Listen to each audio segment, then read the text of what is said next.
지금 나는 어떤 생각을 속삭이고 있으며 어떤 말과 생각의 습관들이 있는가? 운명은 한 번의 선택으로 바뀌지 않지만 반복되는 선택은 확률을 바꿔 결과를 만든다. 그리고 그 결과를 사람들은 운이라고 하는 것이다. 지금 이 순간부터 당신이 원하는 것만 본다면 당신은 그 모든 것을 가질 것이다.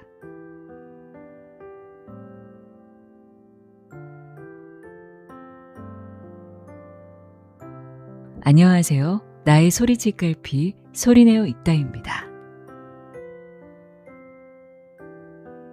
컴퓨터를 오랫동안 쓰다 보면 눈에 보이지 않는 수많은 악성 코드나 불필요한 파일들이 쌓이곤 하죠. 시스템이 무거워지면서 속도가 느려지고 심할 땐 아예 먹통이 되기도 합니다. 그럴 때 우리가 선택하는 가장 확실한 해결책은 무엇인가요? 네, 바로 컴퓨터를 초기화하는 포맷입니다. 우리의 인생도 똑같습니다. 혹시 요즘 하는 일마다 삐걱거리고 아무리 노력해도 제자리 걸음을 걷는 듯한 정체기를 겪고 계시나요? 아니면 지금과는 완전히 다른 새로운 삶을 살고 싶은데 자꾸만 반복되는 삶의 패턴에 답답함을 느끼고 계신가요? 그렇다면 그건 여러분의 능력이 부족해서가 아닙니다. 아주 어릴 때부터 나도 모르게 반복 입력되어 온 내 마음의 컴퓨터에 부정이라는 바이러스가 가득 쌓여 시스템이 과부하를 일으키고 있기 때문입니다. 오늘 함께 읽을 책 김지호 작가의 기적을 만드는 잠재의식의 힘에서는 우리가 가진 긍정과 부정이 결코 타고나는 성격이 아니라고 말합니다.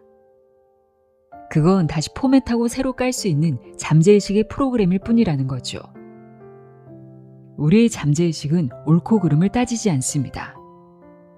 그저 우리가 가장 많이, 가장 자주, 가장 강하게 품었던 생각을 현실의 기준이자 뇌의 기본값으로 설정해버립니다. 같은 상황에서도 누군가는 기회를 보고 누군가는 위협을 보는 이유가 바로 여기에 있습니다. 내가 반복해온 생각의 방식으로 세상을 재구성해보고 있기 때문입니다. 끌어당김의 법칙이나 잠재의식을 주제로 한 책들을 많이 접했던 분들에게는 이 책의 내용이 꽤 익숙하실 거예요. 하지만 이 책은 저자의 생생한 경험과 다양한 사례들을 통해 그 어떤 책보다 잠재의식이 가진 힘을 쉽고 친절하게 설명해 줍니다. 그동안 무심코 방치해두었던 내 마음의 시스템을 완벽하게 리셋하고 무조건 잘 될 운명의 프로그램으로 다시 세팅하는 방법, 지금부터 집중해서 들어보시길 바랍니다. 기적을 만드는 잠재의식의 힘 읽어드립니다. 들어보세요. 세상의 모든 지혜를 읽어드리는 소리내어 있다. 구독과 좋아요, 공유는 큰 힘이 됩니다. 내면에 숨겨져 있는 놀라운 힘, 잠재의식. 믿음이 곧 현실이 된다. 4년 동안 방탄렌즈, 돈그릇, 학원 선언 모임 등을 통해 상담하며 많은 사람들이 나에게 다음과 같이 말했다. 저는 저 자신을 믿고 싶어요. 많은 사람이 자기의 확언이 이루어지는 것을 믿고 싶다고 했다. 그때마다 나는 이 말을 꼭 해주고 싶다. 변화를 꿈꾸겠다면 현재 가지고 있는 믿음부터 알아차리고 바꾸어야 한다고. 그렇다면 믿음이란 무엇일까? 믿음이란 크게 철학, 심리학, 종교, 심지어 과학까지 모든 영역에서 오래도록 탐구되어 온 주제다. 철학적인 관점에서 믿음은 보이지 않는 것들을 신뢰하는 용기와 같다. 믿음은 이성으로는 완벽하게 증명할 수 없으나 그것이 진리임을 받아들이는 내면의 결단이다. 칸트는 이성이 닿지 못하는 영역에서 믿음이 시작된다 라고 말했고, 파스칼은 믿음은 심장의 논리라 말했다. 영적 관점으로 보자면 현실과 상상, 과거와 미래, 나와 우주를 이어주는 보이지 않는 달이다. 즉, 이 세계에서는 믿음이 파동을 만든다라고 말하며 창조의 씨앗이 된다. 지난날 나는 오랫동안 믿음이라는 단어를 주로 종교적, 과학적 맥락에서만 이해했다. 기도를 드리고 무언가를 간절히 바라며 믿습니다. 라고 말하는 것. 하지만 살아보니 믿음은 하늘 위에만 있는 것이 아니라 내 안에서 현실을 움직이는 보이지 않는 힘이었다. 이는 심리학적 관점에서 접근한 믿음이다. 심리학적으로 믿음은 자기 확신의 에너지며 자기 효능감과 연결할 수 있다. 즉, 나는 할 수 있다라는 믿음이 실제로 행동과 결과로 나타난 것이며 단순한 생각이 아닌 뇌와 잠재의식에 각인된 신념의 프로그램이다. 이 믿음이 바뀌면 현실이 바뀌는 것이다. 그러니 변화를 꿈꾸겠다고 한다면 여러분의 잠재의식에 각인된 신념을 계속 바꾸는 연습을 해야 한다. 대부분 사람은 믿음이란 변하지 않으며 심지어 믿음은 타고났다고 생각한다. 이것이 내가 믿는 것이고 난 평생 그렇게 믿고 살아왔지. 그게 바로 나야. 라는 식으로 말이다. 성격에 관해서는 나는 온순하고 내향인이야. 또는 나는 외향인이야. 라고 말한다. 많은 사람이 이런 식이지만 그래야만 하는 것은 아니다. 믿음은 우리 인생의 모든 것을 형성한다. 우리의 믿음이 대부분 터무니없고 아무런 근거가 없을 때도 있다. 돈그릇 스터디를 1년 동안 함께 하신 H님께서 건강에 관해 다음과 같이 이야기했다. 저는 그 당시에는 몰랐는데 알고 보니 제가 건강에 관한 잘못된 믿음과 신념을 가지고 있었더라고요. 제가 10년 뒤에 암에 걸려 죽을 것이라고요. 스스로가 그렇게 믿고 있었어요. 그걸 지혜님께서 어느 날 시크릿의 건강편을 보라고 할 때 알았어요. 이후 제가 암에 걸릴 것이라는 믿음은 아버지가 암에 걸리신 모습을 보고 나도 암에 걸릴 거라는 믿음을 자연스럽게 갖게 된 것 같아요. 누구나 암에 걸린다는 그런 믿음의 메시지가 제 안에 존재하게 된 거죠. 언제 어디서 누가 어떻게 암에 걸릴지 모른다는 두려움이 컸나 봐요. 또 최근에 들어오신 제이님께서도 이야기해 주셨다. 저는 이 스터디에 들어오기 직전에 제 삶에 큰 풍파가 하나 있었어요. 그것은 바로 제가 대학교 기숙사 사감으로 3년간 일하며 긴장하는 상태로 살아야 했고 과도한 업무들을 혼자 감당하는 순간을 통해서 스트레스와 피로로 무리가 왔어요. 퇴사 후 긴장이 풀려 이석증으로 응급실을 2번이나 가야 했습니다. 당시 몸의 염증 수치가 정상인의 10배에서 15배의 안 좋은 수치가 있었어요. 하지만 이 와중에 더 힘들었던 것은 저의 내면에 있었던 건강 염려증이었습니다. 몸이 아프니 건강에 대한 염려증이 저의 정신을 더 지배하게 되었고 사소한 것들에 대해서 더 스트레스를 받는 상태가 되었습니다. 결국 정신적으로도 공황이 찾아올 만큼 불안한 상태를 마주하게 되었어요.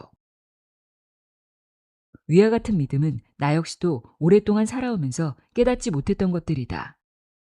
이를 통해 내가 불현듯 깨달은 것이 하나 있다. 우리의 믿음과 신념체계는 기존의 어떤 것에 대한 평가가 바탕이 되는 것이다. 그리고 그 상황을 다시 재평가 또는 재해석했을 때 그 상황에 대한 믿음이 우리의 삶을 바뀌게 하는 것이다.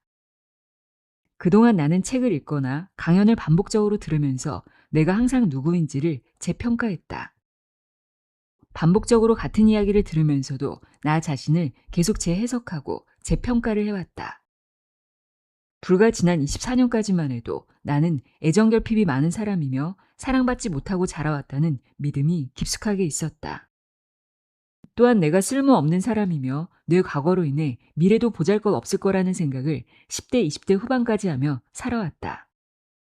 그러나 내가 누구인지 재평가를 하고 알아차리는 과정에서 내 생각이 잘못된 믿음이었음을 알게 되었다. 보잘것없는 내 인생이라는 믿음에서 내가 변해야만 한다는 믿음으로 옮기게 된 것이다. 이 과정은 내가 원하지 않는 것에 초점을 맞추거나 생각하는 것에서 원하는 것으로 초점을 맞춰가는 작업이다. 우리는 우리가 현재 믿는 것을 어떻게 알 수 있을까? 어려운 질문일 수도 있겠지만 이를 간단히 알아볼 방법이 몇 가지 있다. 현재 여러분 눈에 보이고 여러분이 소유하고 갖고 있는 것과 내가 자주 언어로 말하고 있는 것이 믿음의 증거다. 우리 현재의 삶, 인간관계, 건강, 소득 생활 방식, 사는 곳, 일하는 곳, 노는 곳, 날마다 생각하고 말하는 것, 행하는 것 등이 우리의 잠재의식 속에서 붙잡고 있는 그림을 정확하게 읽을 수 있는 창이다. 만약 어떤 투자나 사업으로 실패했다고 생각한다면 가지고 있는 믿음은 나는 실패했고 파산했다. 또는 나는 많은 돈을 가지고 있을 자격이 없다에 있다.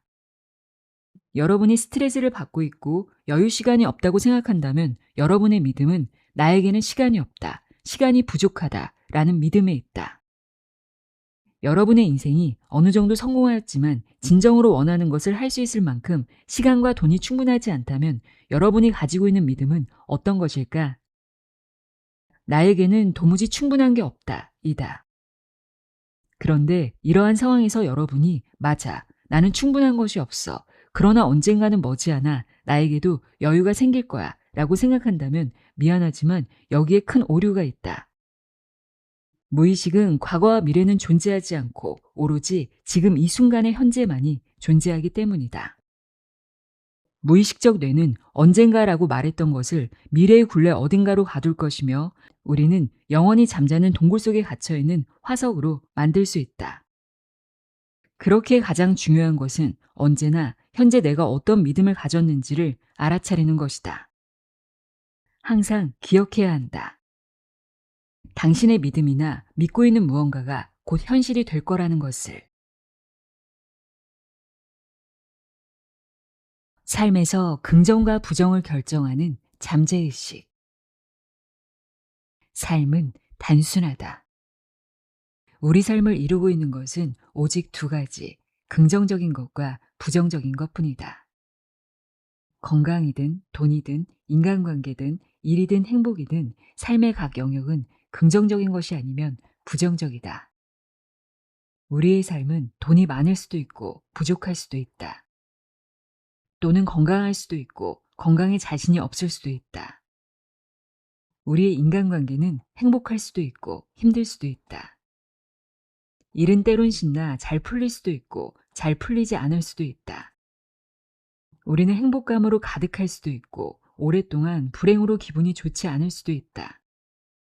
좋은 시절, 좋은 시간, 좋은 나날을 보낼 수도 있고 힘든 시절, 힘든 시간, 힘든 나날을 보낼 수도 있다. 우리의 삶에 긍정적인 것보다 부정적인 것이 더 많다면 뭔가가 잘못되었다는 사실을 알고 있을 테다.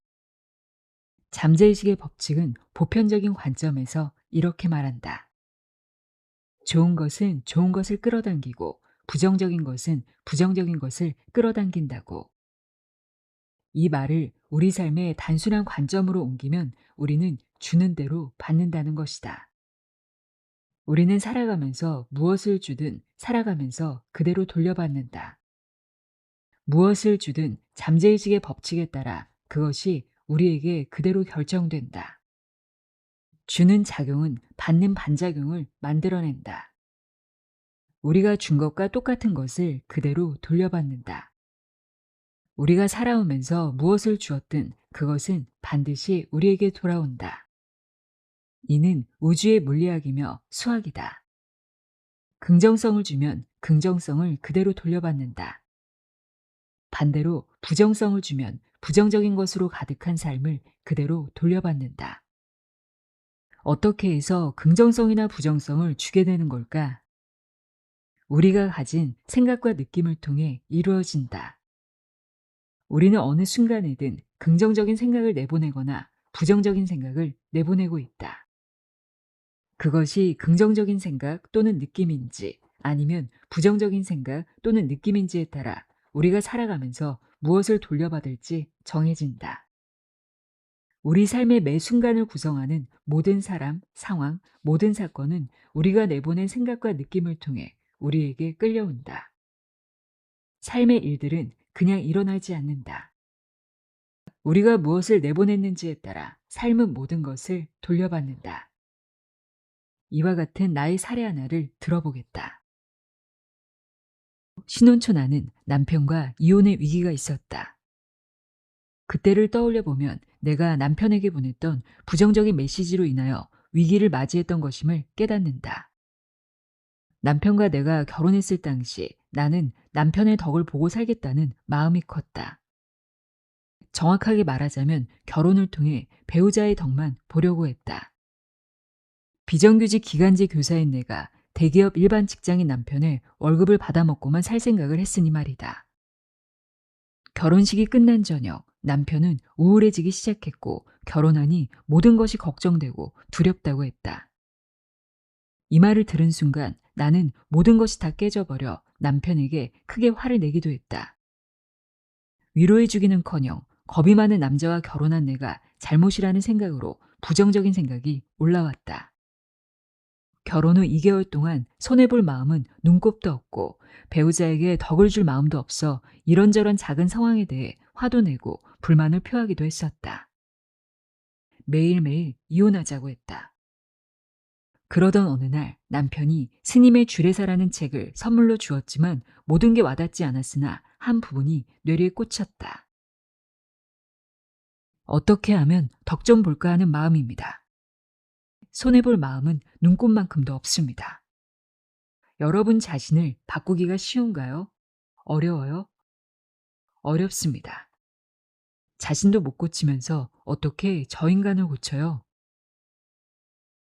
내가 스님의 주례사를 읽으며 남편에게 덕을 바라는 마음만이 있었을 뿐 덕을 주려는 마음, 손해볼 마음도 없었다는 것을 알게 되었다. 마지막으로 싸웠던 그날은 아직도 잊히지 않는다.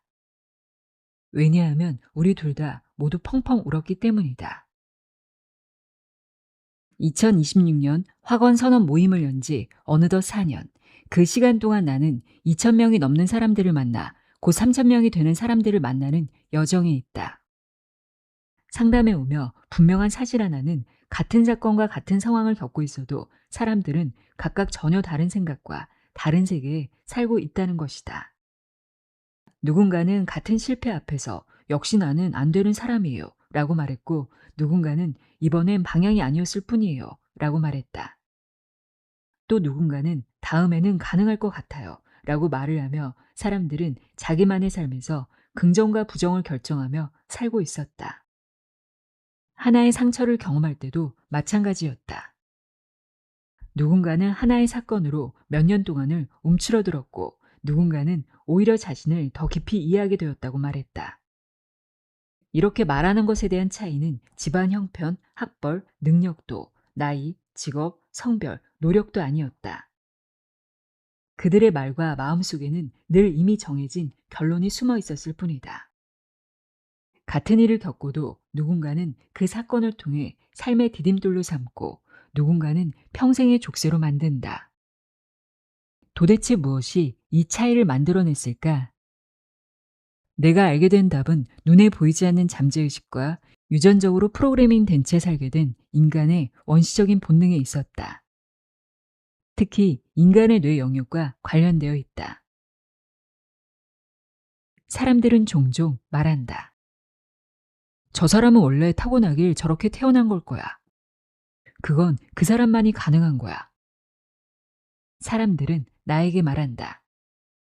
내가 원래 타고나길 긍정적인 사람이라고 말이다. 그러나 긍정과 부정은 타고나는 성격이 아니라 어릴 때부터 반복 입력된 마음의 프로그램이라 할 수 있다. 잠재의식은 논리로 판단하지 않는다. 옳고 그름이나 사실 여부도 따지지 않는다.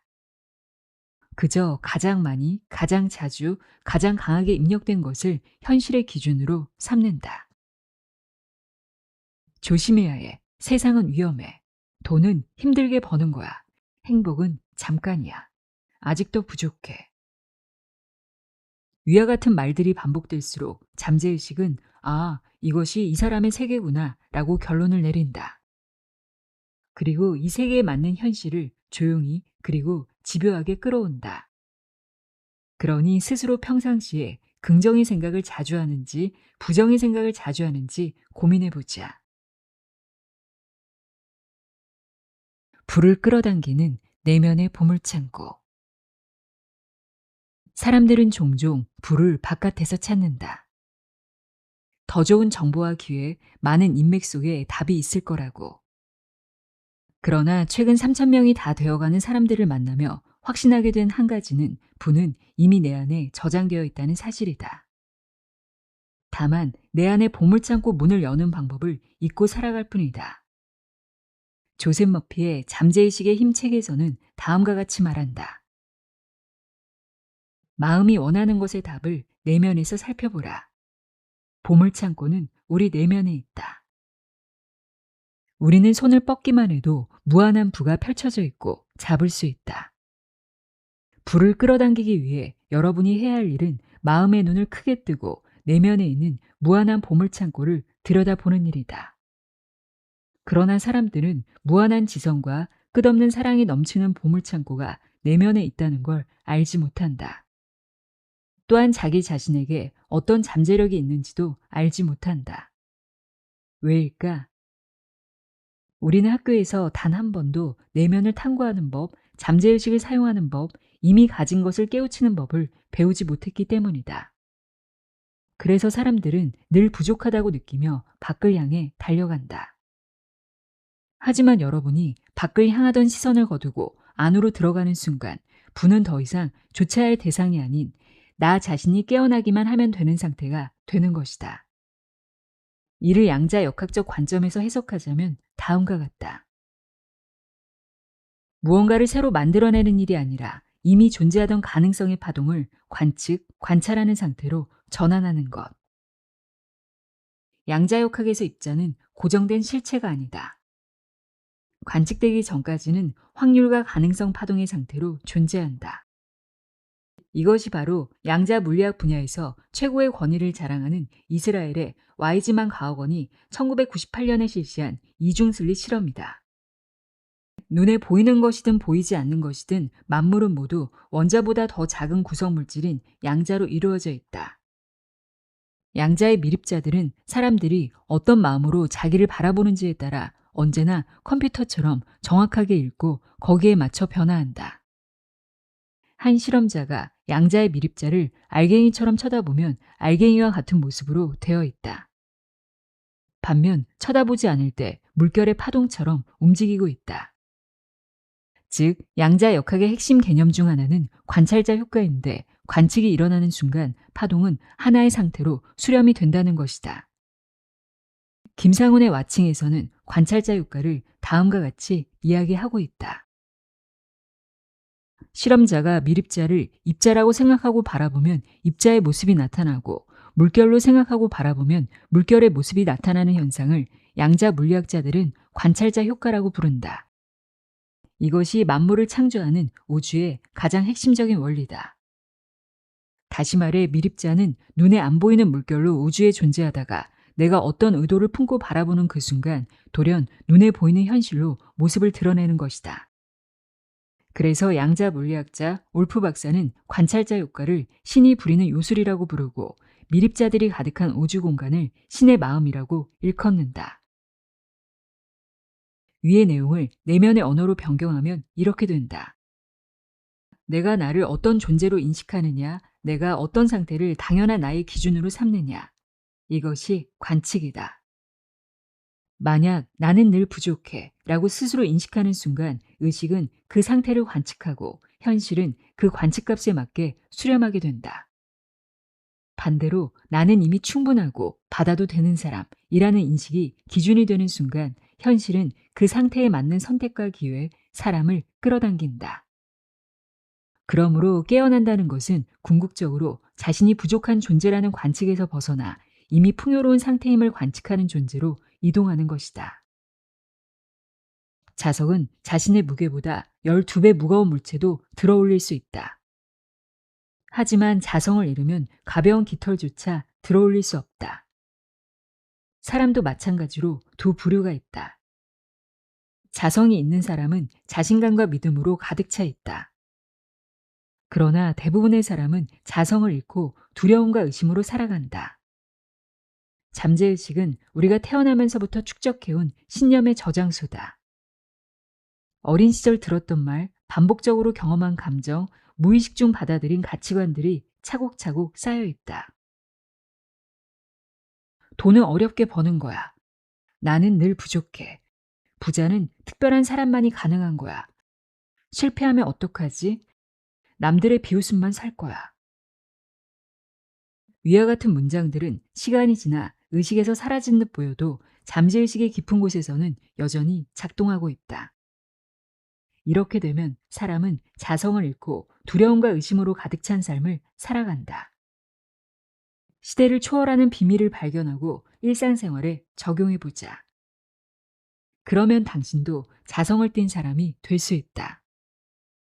이 엄청난 비밀에 관하여 알고 있는 사람이 많지 않은 이유는 잠재의식에 자성이 깃들여 있다고 생각하는 사람이 거의 없기 때문이다.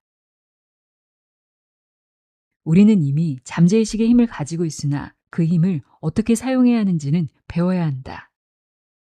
잠재의식의 힘을 삶의 모든 상황에 적용하기 위해서는 먼저 그 본질을 이해해야 한다. 기존과는 전혀 다른 시각으로 삶을 바라봄으로써 영감을 얻고 잠재의식의 힘을 사용하여 모든 소망과 꿈을 실현할 수 있다. 잠재의식의 심연에는 무한한 지혜와 힘, 그리고 나 자신이 필요로 하는 모든 것이 숨어 있다. 단지 그러한 자질이 개발되고 발현되기만을 기다릴 뿐이다. 여러분들이 새로운 것을 쉽게 받아들이고 사고방식이 긍정적으로 열린 마음이라면 잠재의식 안에 있는 무한한 지성이 언제 어디서든지 자신에게 필요한 정보를 알려줄 것이다. 새로운 생각, 아이디어가 떠올라 발견이나 발명을 할 수도 있고 참신하게 예술로 창조할 수도 있다. 운명을 지배하는 잠재의식 활용 습관. 운명은 어느 날 갑자기 주어지는 선물이 아니다. 그것은 매일 반복되는 생각과 감정, 선택의 총합이다. 그리고 그 반복의 중심에는 늘 잠재의식이 있다. 사람들은 대개 인생을 바꾸기 위해 더 큰 결심이나 극적인 계기를 기다리지만 실제로 삶의 방향을 바꾸는 힘은 훨씬 조용하고 사소한 곳에서 작동한다. 바로 잠재의식을 사용하는 습관이다. 우리는 하루에도 수만 번의 생각을 한다. 그러나 대부분은 의식적으로 선택한 생각이 아니다. 익숙한 걱정, 자동으로 떠오르는 불안, 무심코 내뱉는 말들, 이 모든 것이 이미 잠재의식에 저장된 프로그램의 결과다. 인생이 항상 비슷한 패턴으로 반복된다면 그것은 능력의 문제가 아니라 잠재의식의 사용 방식이 반복되고 있기 때문이다. 교육계에서 10,000명이 넘는 학생들과 상담하고 4년간 3,000명 가까운 사람들과 깊이 있는 상담을 하며 알게 된 것이 있다. 사람들은 외부로 드러나는 큰 그림이 아닌 내면의 깊은 곳에서 시작되는 생각을 무의식적으로 끌어당긴다는 것이다. 우리는 우리 자신에 의해 지금의 자리에 오게 된 것이고 우리의 습관적인 생각에 따라 지금의 우리가 된 것이다. 잠재의식은 옳고 그름을 판단하지 않는다. 그저 가장 자주 많이 사용하거나 감정이 실린 신호를 현실의 기준값으로 삼는다. 나는 늘 부족해 라는 생각으로 습관이 되어 있다면 삶은 그 부족함을 증명하는 방향으로 움직인다. 반대로 나는 선택할 수 있는 사람이다. 나는 보호받아도 되는 존재다. 라는 인식이 반복되면 삶은 그 인식에 맞게 정렬된다. 이것이 운명이 만들어지는 방식이다. 잠재의식을 활용하는 핵심은 거창하지 않다. 다음과 같은 습관, 리추얼을 꾸준히 반복하면 된다. 첫째, 모닝 나이트 페이지 쓰기. 의식과 무의식적으로 부정적인 마음을 밖으로 비워주는 마음 정화 작업이다. 사람마다 무의식의 정화는 다르다. 여전히 부정적인 말을 입에 달고 사는 사람이 있지만 누군가는 긍정적인 무의식으로 꽉 채워져 있는 사람들도 있다. 우리의 정신, 무의식은 여전히 유아기에 머물러 있을 수도 있다. 그동안 나의 무의식, 마음의 내면을 돌보지 않았다면 정신적으로 계속 자극해주면서 부정적인 것들을 제거하는 연습을 해야 한다. 하루 15분에서 30분이어도 충분하고 하루에 3문장만 글로 써보는 것도 좋다. 이후에 시간의 여력이 되면 조금씩 늘려가는 작업을 해본다. 빈틈 속에 올라오는 생각들이 있을 것이다. 그것을 모조리 받아 적길 바란다. 이것을 훈련하다 보면 때때로 혼자만의 고독한 시간 속에서 내면의 소리가 저절로 울려 나올 때가 있다. 특히 밤에 글쓰기 전, 산책할 때, 운동할 때, 샤워할 때 등 그때마다 다양한 생각들을 모조리 글로 잡아서 메모를 해보는 것도 좋다. 둘째, 확언과 선언문 작성하기. 확언하기와 선언하기는 자신의 잠재된 무의식 속에 원하는 상태를 깊이 각인시키는 자기암시 요법이다. 인간은 생각보다 이성적으로만 살아가지 않는다. 우리의 선택과 행동, 감정의 방향은 대부분 무의식에서 비롯된다.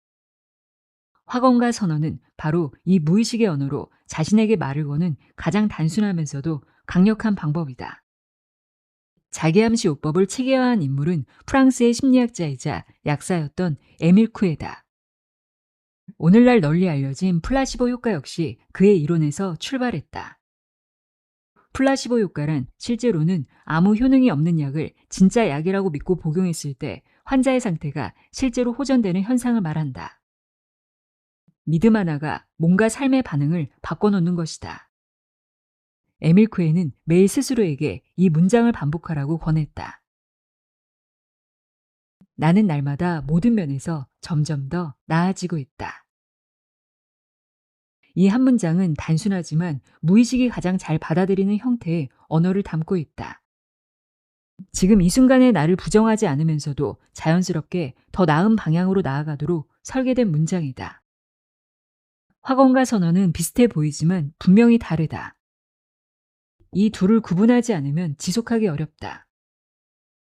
먼저 확언은 이미 이루어지고 있는 것처럼 단언하는 긍정적인 문장이다. 내가 도달하고자 하는 가장 상위의 행동 목표, 즉 결과를 명확히 진술한다.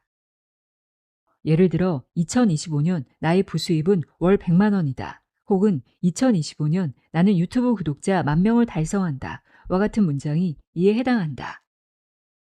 확언은 무엇을 이룰 것인가에 대한 문장이다. 선언은 그 확언을 감당하기 위해 내가 어떤 상태를 선택하겠다는 공식적인 진술이다. 이는 결과가 아니라 태도와 정체성에 관한 문장이다. 나의 한계는 없다. 나의 지혜와 통찰력은 상위 1% 수준이다. 와 같은 문장이 선언에 해당한다. 쉽게 말해 확언이 목적지라면 선언은 그 목적지로 향하는 나의 자세다. 확언과 선언을 효과적으로 사용하기 위해 반드시 기억해야 할 원칙이 있다. 첫째, 매일 쓴다. 간헐적인 확언은 힘이 없다. 둘째, 문장을 읽으며 이미 이루어낸 자기 모습과 능력을 구체적으로 상상한다.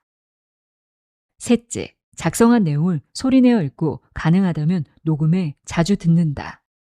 무의식은 보는 것보다 듣는 것에 더 민감하게 반응한다.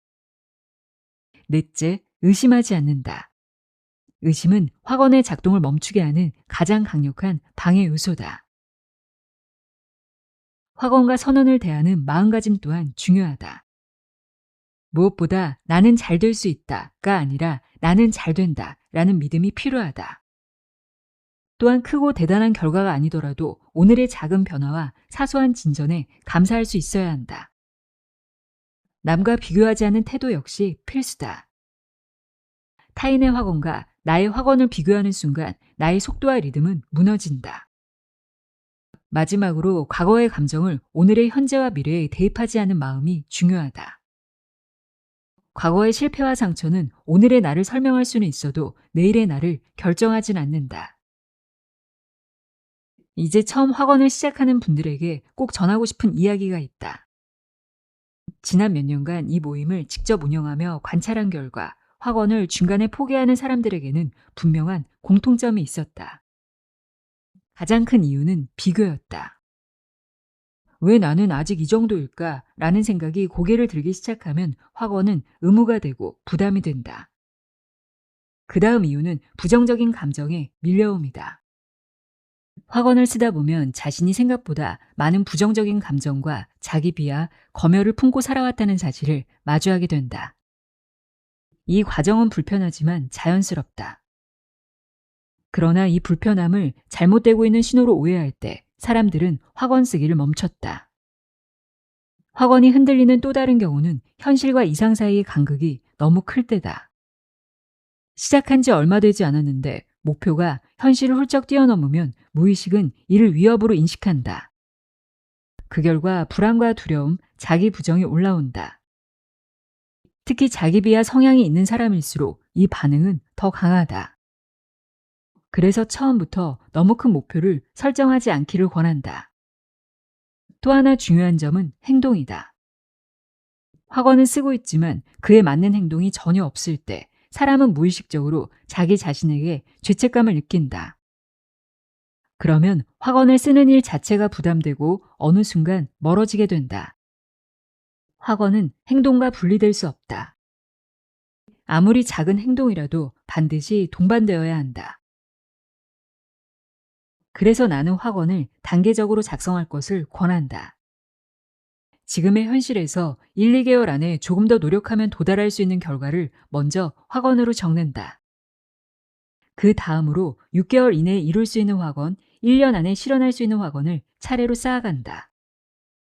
그리고 그 위에 궁극적으로 이루고 싶은 큰 학원 하나를 둔다. 큰 학원 아래에 작은 학원을 촘촘히 배치하는 방식이다. 학원과 선언은 단순한 문장이 아니다. 그것은 삶의 방향을 재설정하는 도구이며 나 자신과 맺는 가장 정직한 약속이다. 오늘의 나를 부정하지 않으면서 내일의 나를 향해 한 걸음씩 나아가게 하는 힘이다. 여러분의 꿈이 현실이 되는 그날까지 여러분을 이끌어주길 바란다. 셋째, 감정의 느낌을 살려 이루어진 모습을 그리거나 이에 대한 감정을 상상하기. 확언을 적은 후 감정의 느낌을 살려 이미 이루어진 모습, 즉 끝그림을 그려보는 것이다. 이때 중요한 것은 결과를 생각하는 것이 아니라 그 상태에 도달했을 때의 감정을 가슴 깊이 느껴보는 일이다. 이미 원하는 삶을 살고 있는 나의 표정은 어떤지, 몸의 감각은 얼마나 가벼운지, 마음의 온도는 어떤 상태인지 생생하게 상상해 본다. 잠재의식은 논리보다 감정, 즉 진동과 주파수에 먼저 반응하기 때문에 이 감정이 반복될수록 그것은 하나의 현실 기준으로 저장된다. 이렇게 끝그림에 담긴 감정을 자주 떠올리는 사람은 아직 오지 않은 미래를 기다리는 대신 이미 이루어진 상태에 맞는 선택과 행동을 자연스럽게 하게 된다. 감정으로 먼저 도착한 삶은 결국 현실에서도 가장 빠르게 모습을 드러낸다. 마지막으로 기억해야 할 것은 잠재의식은 미래를 구분하지 않는 것이다. 지금 느끼고 있는 감정을 현재의 현실로 받아들일 뿐이다. 그래서 끝그림을 그린다는 것은 막연한 상상이 아니라 삶의 방향을 미리 정렬하는 가장 확실한 방법이다. 오늘 어떤 감정을 선택하느냐에 따라 내일의 선택이 달라지고 그 선택들이 모여 인생의 흐름을 만든다. 이미 이루어진 모습을 신뢰하며 그 감정을 살려내는 순간 삶은 더 이상 우연이 아니라 내면에서 비롯된 필연이 된다. 이제 남은 것은 단 하나다. 그 감정을 오늘도 반복하는 것이다. 부정적인 생각을 무너뜨리는 효과적인 방법. 부정적인 생각을 체크하고 알아차리기. 인간의 뇌는 하루에 약 6만에서 8만 개의 생각을 생성하는 것으로 추정되고 있다. 깨어있는 동안 무의식적으로 떠오르는 생각을 모두 포함한 수치로 학자들의 연구에 따르면 6만에서 8만 개로 제시된다.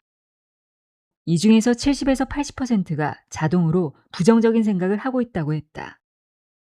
그러니 우리는 하루에 수만 번 이상 부정적인 생각이라는 파도에 휩쓸리며 살아간다. 하지만 많은 사람은 그 사실조차 인지하지 못한 채 하루를 흘려보낸다. 여러분은 어떠한가? 긍정적인 생각을 많이 하는가? 부정적인 생각을 많이 하는가? 이번 장을 읽고 여러분이 평상시 긍정적인 생각을 많이 하는지 부정적인 생각을 많이 하는지 자세히 바라보면 좋겠다. 겉으로 드러나는 말의 힘도 중요하지만 우리의 머릿속에서 끊임없이 반복되고 있는 부정적인 내적 독백의 언어를 살피는 것도 중요하다. 우리도 알게 모르게 무의식적으로 부정적인 언어를 내적으로 쏟아내는지를 모닝 페이지로 하루에 한 번씩 살펴보길 바란다. 말이라는 것은 생각으로 만들어낸 하나의 결과이자 표현물이다.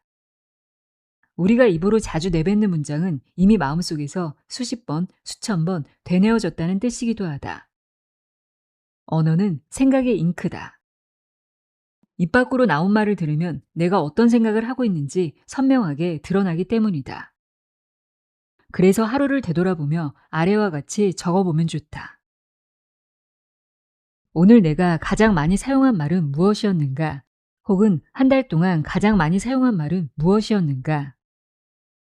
나도 모르게 혼자 있을 때 반복해서 중얼거린 표현은 무엇이었는가?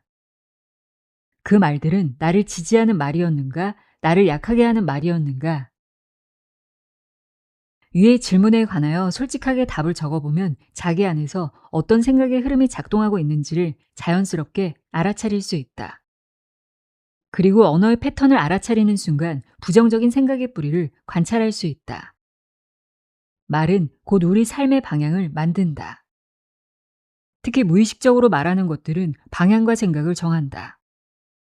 생각이 정렬되면 그 방향으로 인생이 움직이기에 언어를 살펴보는 것이 부정적인 생각을 알아차리기 위한 가장 단순하면서도 정확한 첫 번째 도구다.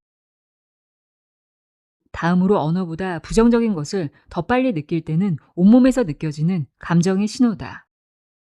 언어나 생각보다 감정의 기운, 특히 부정적인 기운과 에너지는 언어와 생각보다 더 빨리 반응한다. 예를 들자면 우리는 누군가의 말 한마디를 듣기 전에 이미 그 사람의 표정이나 기운에서 불편함을 먼저 느낄 때가 있다. 입으로 설명하기 전 머릿속에서 내 생각을 정리하기 전에 몸이 굳거나 어깨가 경직되고 심장 등이 미세하게 빨리 뛰는 것이 그러한 것이다. 아무런 말도 하지 않았음에도 이유 없이 분위기가 싸늘하거나 머리가 쭈뼛선다고 느껴지는 순간이 있다. 또는 어느 상황에서 이유 없이 마음이 가라앉는 순간 등이 있을 테다. 이 모든 것은 언어나 사고와 같은 생각보다 감정의 신호가 우리 몸에 먼저 반응했다는 증거다. 나 역시 언어, 말로 알아차리기 직전에 내 몸 안에 있는 어떤 부정적인 기운과 에너지 등을 알아차리는 것이 더 빨라지기도 했다. 물론 처음부터 그랬던 것은 아니다. 매일 반복적으로 명상과 감정의 일기를 쓰는 학원, 모닝 페이지 쓰기를 하다 보니 내 안에 있는 감정의 기운들을 알아차릴 수 있었다. 특히 내 안에 있는 분노와 원망, 억울함, 열등감, 무기력감, 알 수 없는 화 등과 같은 세밀한 감정을 느낄 때는 2022년부터 2025년 상반기까지도 있었다. 이와 같은 부정적인 에너지의 기운을 느낄 때 빈 종이에 내 감정과 그 이유를 적고 이를 멀찌감치 띄웠다. 지금 이 글을 읽고 있는 여러분도 빈 종이와 펜을 가져와서 현재 어떤 감정의 신호를 가졌는지 즉시 글로 써보고 알아차려보자. 마지막으로 부정적인 감정을 알아차리는 방법이 있다. 눈을 감고 스스로에게 아래와 같이 질문한 뒤 내 생각과 감정들을 하나둘 느껴보자. 나는 알아차리고 있는가? 여러분은 알아차리고 있는가? 이 질문을 스스로에게 자주 해보자. 무엇을 알아차렸는지 질문해 보길 바란다. 느낀 대로 생각하고 떠오른 대로 글자를 띄워 적어보자. 그 글에 어떠한 비난과 평가를 하지 말자. 그저 그렇구나 하고 알아차린 뒤 하나둘 마음 밖으로 흘려보내는 연습을 하자. 반복적으로 이 알아차림을 연습하다 보면 여러분의 마음속에 있는 부정적인 감정들이 하나둘 사라지는 경험을 하게 될 것이다. 명심하자. 부정적인 감정도 나의 일부라는 것을. 모든 감정을 비난이나 자책이 아닌 고요히 바라보고 수용해 보길 바란다. 감정을 직면하고 알아차리면 운명이 바뀐다. 감정을 알아차린다는 것은 단순히 나 지금 화났구나 하고 생각하는 수준이 아니다. 몸의 반응을 느끼고 떠오르는 장면을 인정하고 그때 하지 못했던 말을 마음속에서라도 끝까지 해보는 과정이다. 울음이 나오면 멈추지 않고 울고 억울함이 올라오면 스스로에게 편을 들어주는 것이다. 그 순간 우리는 과거의 나를 현재의 내가 구해내게 된다. 이 과정을 거치면 신기하게도 선택이 달라진다. 예전 같으면 불안 때문에 붙잡았을 관계를 놓을 수 있고 두려워 피하던 기회를 잡게 된다. 상황이 바뀌어서가 아니라 반응이 바뀌었기 때문이다. 반응이 바뀌면 행동이 바뀌고 행동이 바뀌면 결과가 바뀐다. 우리는 이것을 운이 바뀌었다고 부른다. 결국 운명이란 미래 어딘가에 있는 것이 아니라 지금 느끼고 있는 감정을 어떻게 대하느냐에서 시작된다. 감정을 밀어내면 과거를 반복하고 감정을 바라보면 새로운 선택이 생긴다. 그러므로 삶을 바꾸고 싶다면 생각을 바꾸기 전에 먼저 감정을 만나는 것이 순서다. 감정을 직면하는 순간 우리는 과거에 끌려간 사람이 아니라 현재를 선택하는 사람이 된다. 그리고 그때부터 운명은 더 이상 정해진 길이 아니라 걸어가는 길이 된다. 감정에 대해 다음과 같이 질문을 던져보길 바란다. 내가 곧 감정인가? 아니면 감정을 알아차리는 주체인가? 이 질문은 우리의 감정에 실려 있는 모든 힘을 즉각 무력화시킨다. 긍정적인 감정은 부정적인 감정이 없을 때 자연스럽게 생겨난다. 에고를 충분히 내려놓고 나면 자연스럽게 진정한 자아의 평화와 기쁨을 느낄 수 있다. 부정적인 감정을 내려놓기만 하면 자연스럽게 행복하고 좋은 기분을 느낄 수 있다.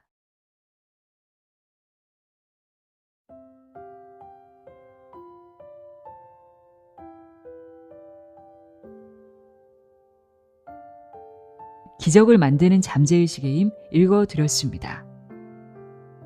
여러분은 세상을 있는 그대로 보는 것이 아니라 여러분이 믿는 대로 세상을 만들어가고 있다는 사실을 기억하세요. 오늘도 함께 해주셔서 고맙습니다.